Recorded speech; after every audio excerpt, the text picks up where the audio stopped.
Channel of Vadodara. વડોદરાના Khanderao market પાછળ footpath ઉપર ફ્રૂટનું વેચાણ કરતા નાના વેપારીઓના દબાણો પોલીસે દૂર કર્યા હતા। વડોદરા શહેરની મધ્યમાં આવેલ ખંડેરાવ માર્કેટ પાછળ વોર્ડ નંબર 13ના વિસ્તારમાં ફૂટપાથ ઉપર ફ્રૂટવાળા સહિત નારિયેળનું વેચાણ કરતા તેમજ અન્ય વેપારીઓએ રોડ રસ્તાની બંને બાજુએ પોતાના ફ્રૂટ સહિત અન્ય વેપાર ધંધાનો માલ સામાન ખડકી દઈને ફૂટપાથ ઢાંકી દેતા ત્રાટકેલી વડોદરા શહેર પોલીસના અધિકારીની ટીમે આ તમામ ગેરકાયદેસરના દબાણોને દૂર કર્યા હતા। પોલીસની ટીમ ત્રાટકતા જ વેપારીઓમાં ફફડાટ ફેલાઈ ગયો હતો, જ્યારે પોલીસ દ્વારા કાર્યવાહી દરમિયાન વાહન વ્યવહારને પણ અસર પહોંચી હતી।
માન્ય સીપી સાહેબ, જોઈન્ટ સીપી સાહેબ અને ડીસીપી સાહેબ ટ્રાફિકના એમના તરફથી સૂચના છે કે ભાઈ આજે 4 રસ્તા પર જેટલી પણ દબાણ છે, લારી ગલ્લા અને અનનેસેસરી વ્હીકલ પાર્ક કરીને બ્લોક કરે છે, એ બધી જ દબાણની વસ્તુઓ હટાવવાનું છે અને આ ઝુંબેશ લગભગ સતત ચાલશે ત્યાં સુધી આ લોકો ક્લિયર નહીં કરે।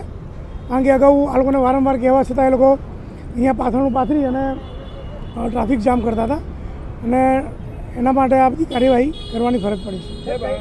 આ રસ્તા પર સવારના બી ટ્રાફિક એટલો જામ હોય છે, એ વખતે ટ્રાફિક પોલીસ બી ઊભી હોય છે, ત્યારે કશું બોલતા નથી? ના, એ સવારે જે 8 વાગ્યા સુધીનો જે બહારથી ફ્રૂટ શાકભાજીને ફૂલો આવતા હોય છે, એટલે 8 વાગ્યા સુધી અમે એમનો ધંધો હોવાના કારણે વધારે કશું કહેતા નથી, પણ 8 વાગ્યા પછી એ લોકો જે વધારાને એન્કરેજ કરે છે એના માટે અમે આ કડક કાર્યવાહી ચાલુ કરી છે।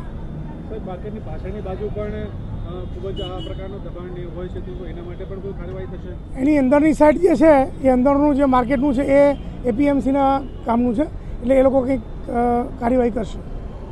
ત્યાં પણ